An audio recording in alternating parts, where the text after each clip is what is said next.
국보는 우리나라 문화유산 가운데 최고 명품에 지정하는 문화재입니다. 국보의 숫자는 총 345점으로 대부분 불교 조각이나 석탑, 공예품들이 많고 실제 건축유산은 상대적으로 적어 전체의 약 12%에 불과합니다. 전란이 많았던 우리 역사 때문에 건축 유구가 드문 탓으로 보입니다. 이런 상황에 지난 23년 삼척의 죽서루가 보물에서 국보로 승격된 것은 참 반가운 소식이었습니다. 오늘은 우리의 명품 건축 죽서루를 만나보겠습니다.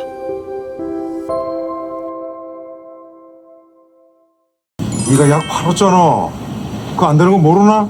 그거 가지고 손해면 안 되지. 나도 몰랐다뇨? 애들이 여기서 구해가 파는 걸 그럼 내가 그거 일일이 지켜보고 있어요? 에이씨, 그게 말이 되나? 아들이라면 네 잘못이지. 그리고 경찰이 친다는데 그럼 가만히 보고 있나?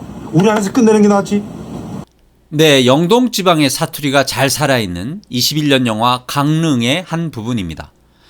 경상도 말과 함경도 억양이 묘하게 섞인 말투로 같은 강원도인 원주나 춘천과는 또 다른 영동 지방 고유의 억양입니다.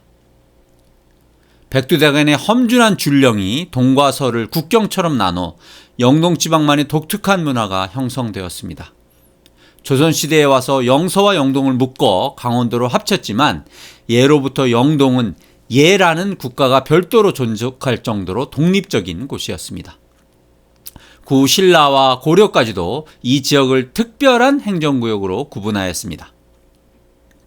조선시대 성리학의 질서가 온 나라를 지배할 때에도 관동지방만은 아버지 중심이 아닌 모계 중심의 사회였고 남녀 차별이나 서열의 차등이 엄격하지 않은 자유로운 문화였습니다. 조선시대 최고의 여류 작가인 신사임당과 헌원설원이 모두 영동 출신인 것은 우연이 아니라 이 지역 특유의 자유로운 기질 영향이라고 볼 수 있습니다. 자연을 감상하고 즐기는 걸 좋아한 우리나라엔 정자와 누각 건축이 많이 발달하였습니다. 개인적이고 차분한 곳에는 정자를 지었고 여러 사람이 모이는 곳엔 누각을 세워 풍광 좋은 곳에서 연회나 시화를 즐기거나 탁 트인 조망을 활용해 부대를 지휘하는 용도로 사용하였습니다.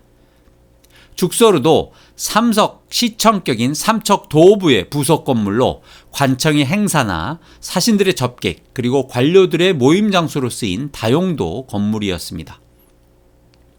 죽서루라는 이름은 대나무가 많은 죽장사의 서쪽에 있어서 붙여진 이름으로 죽장사는 지금 남아있지 않고 주변의 삼척 도부 관아들도 죽서루를 제외하고는 모두 훼손되었다가 현재 점차 복원 중에 있습니다. 죽서루의 건립은 조선 전기인 태종조에 옛 모양대로 다시 지었다라는 기록이 있어서 그 이전인 고려 때부터 이곳에 누각이 있었던 것으로 추정하고 있습니다. 죽서루의 가장 큰 매력은 자연주의 건축인 점입니다. 우리나라 건축 대부분이 자연 친화적이지만 특히 죽서루는 자연 존중의 정신을 극적으로 담고 있습니다. 울퉁불퉁한 자연 안반을 훼손하지 않고 하층부의 13개의 기둥을 안반 위에 맞춰 세운 것으로 유명하며 상층부에서도 기둥 위치를 왜곡하면서까지 자연환경의 피해를 줄이려 노력한 건물입니다. 기둥 상부의 공포를 보면 중앙부와 측면부를 달리해 양 끝단이 다른 공간임을 표현하였습니다. 한 건물에서 공포를 달리 사용하는 것은 엄청난 파격으로 변화의 강한 의지를 나타낸 것입니다.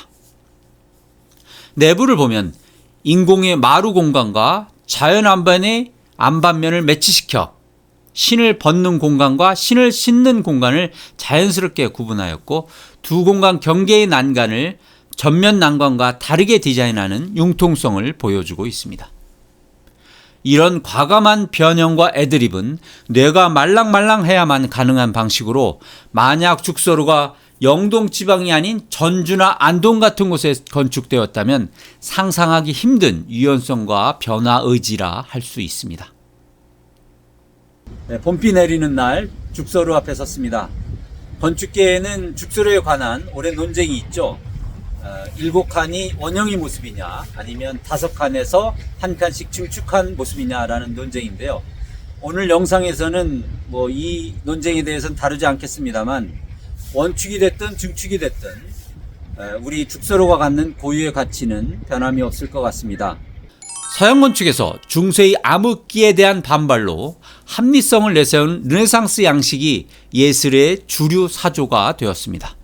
그러나 대세였던 르네상스 스타일도 200년 뒤엔 변화를 꿈꾸는 건축가들에 의해 바로크 양식의 흐름을 내주게 됩니다.